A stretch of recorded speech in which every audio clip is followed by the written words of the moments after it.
What's going on, guys? Hanging out with the pup. The old lady, she's out doing some stuff for her internship. About to go pick my daughter up from school.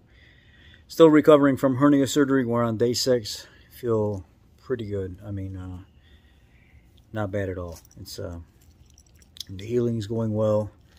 No excessive pressure or anything in my belly anymore. The topic today is exactly what you see in the title.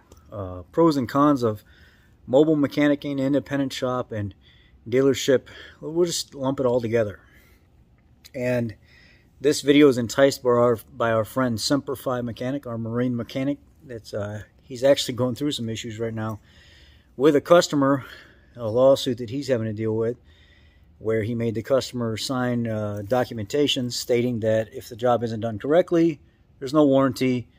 The customer still wanted the job done with just timing chains, no guides, no tensioners, etc., etc. Now there's a lawsuit going on, and that's kind of one of the downfalls to being a mobile mechanic is you don't get very much support. You got to have your own insurances. You got to have your own lawyer team. You got to have all that type of stuff to back your own self up. So you're on your own when it comes to that. It's you and the customer. You are running the circus yourself. Every part of that kind of role, the way the business is run, it all comes from you. Maybe you have a wife or a family member that will help you keep everything organized.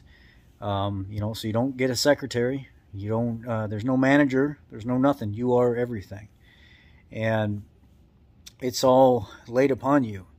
And there's some people would say it's easier to get out of jobs because it is true. You can turn down jobs.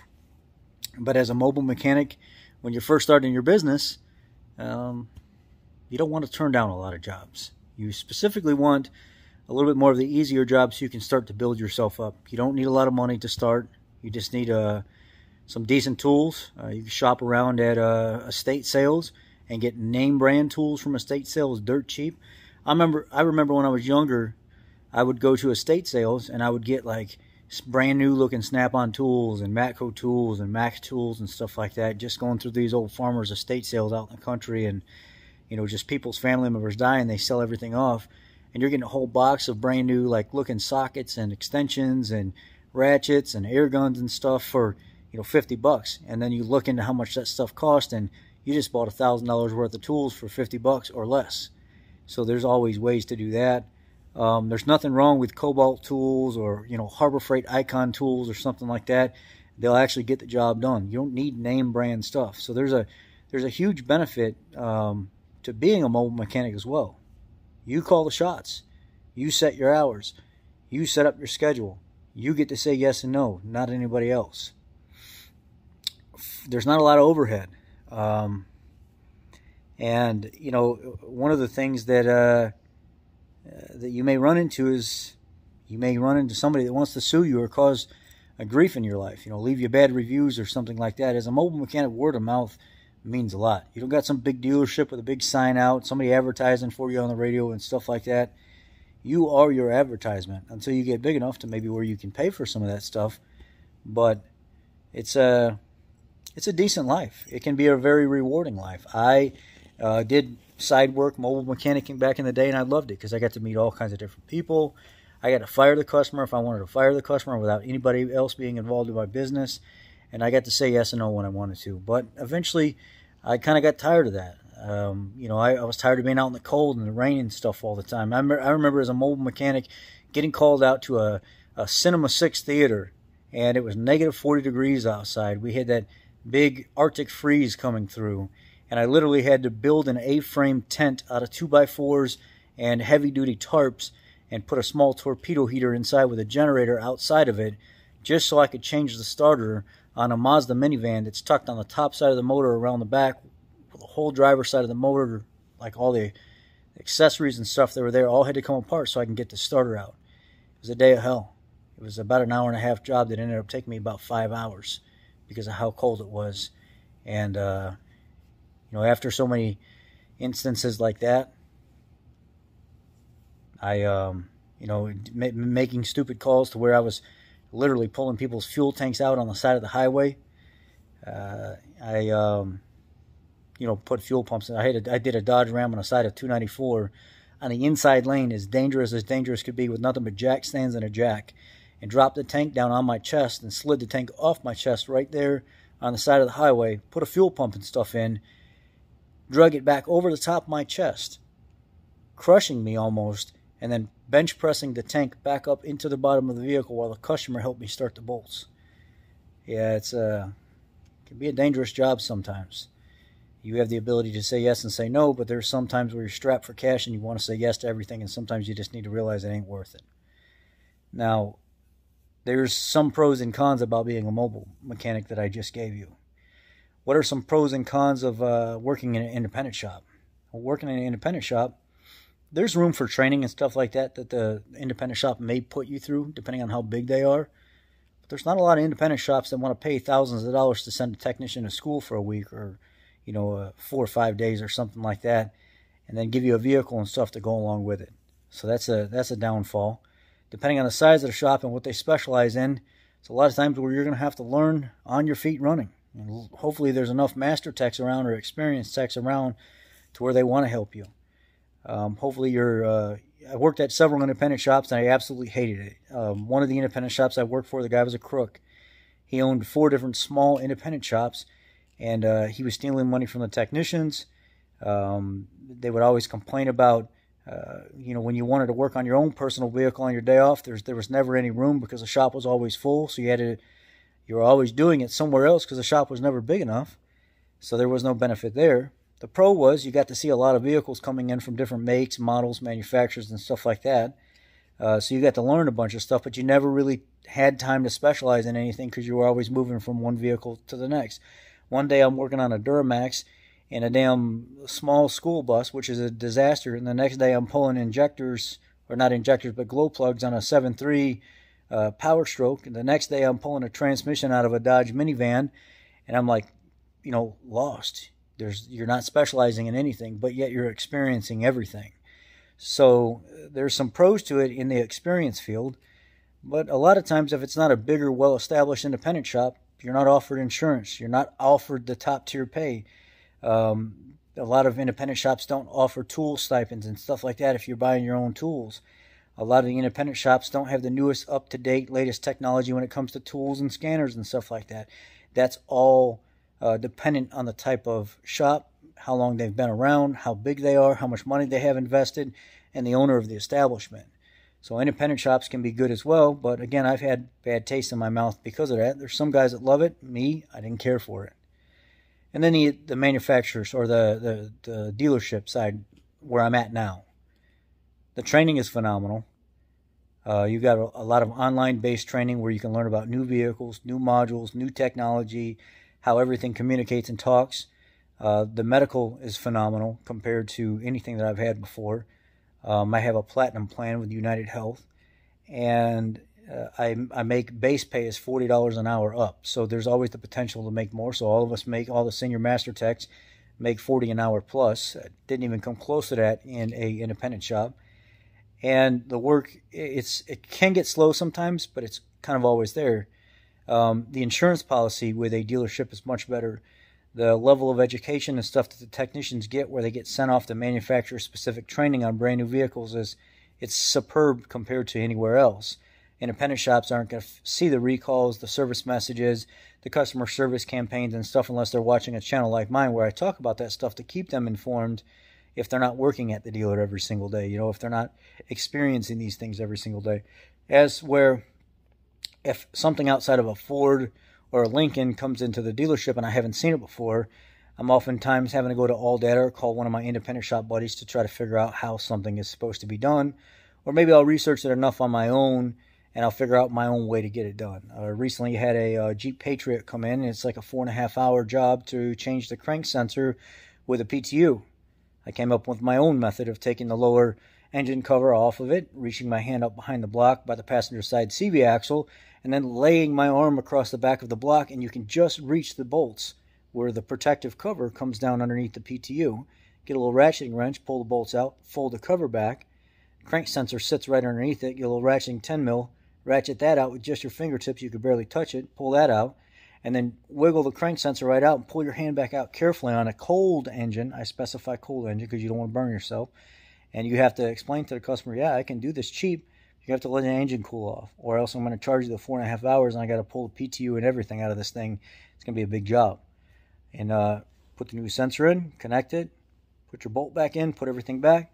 You can find out ways to do stuff like that at the dealership as well. You do get exposed to other vehicles and stuff at the dealership as well, but the training, the medical, the insurance, the longevity of the possibilities of moving up. Some shops are union, some shops are not union. I like working in the dealership because of the care availability overall. The money, the insurance, the medical, the new training, the consistency. What I don't like is how the manufacturers screw over the technicians and they try to nickel and dime you on warranty repair. But you can make up for it in customer pay stuff if you got enough of that coming in.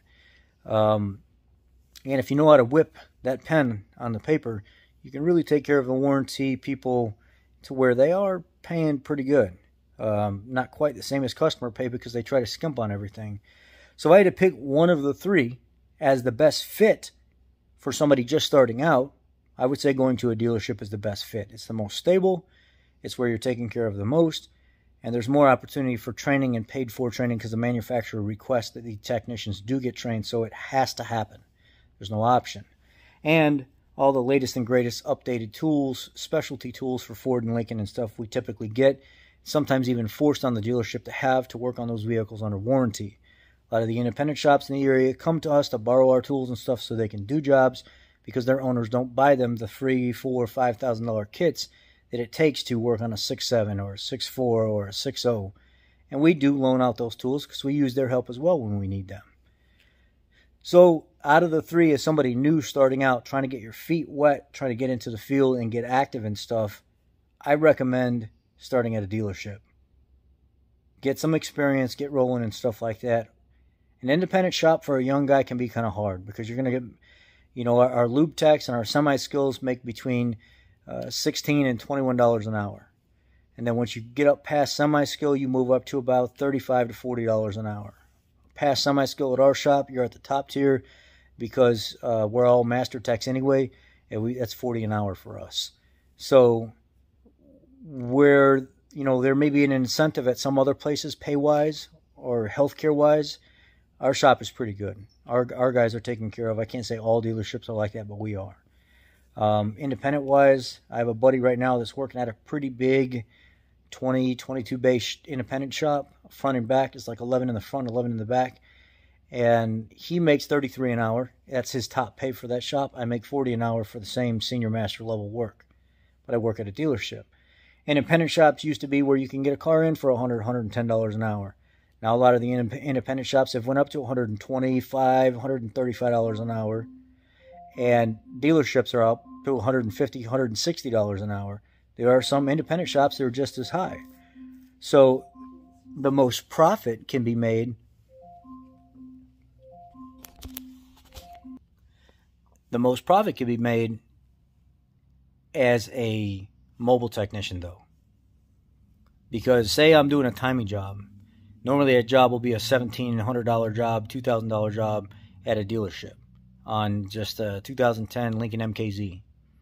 An independent guy can get those parts for, you know, $300, get the factory parts, not, you know, aftermarket parts, and then charge $1,000 to do that job. So I'll charge you $1,000 to do the job. You buy the parts, $300 for factory parts, and I just saved you, you know, $500 to $800 going to a dealership or independent shop. That guy just took $1,000 and put it in his pocket as profit. The guy at the independent shop, he would just say it took 10 hours to do that job. He literally made only $300, $350 in pay. The dealership guy, me, at $40 an hour, what did I make? $400, $425 in pay? It's all going to get taxed anyway. What does that mobile mechanic make? He just made $1,000 because there's no overhead. So he'll pay taxes on that, let's say 25% in taxes. Let's even go 30%. So he just made $700 to $750 on that job if he's experienced and has the tools to do it.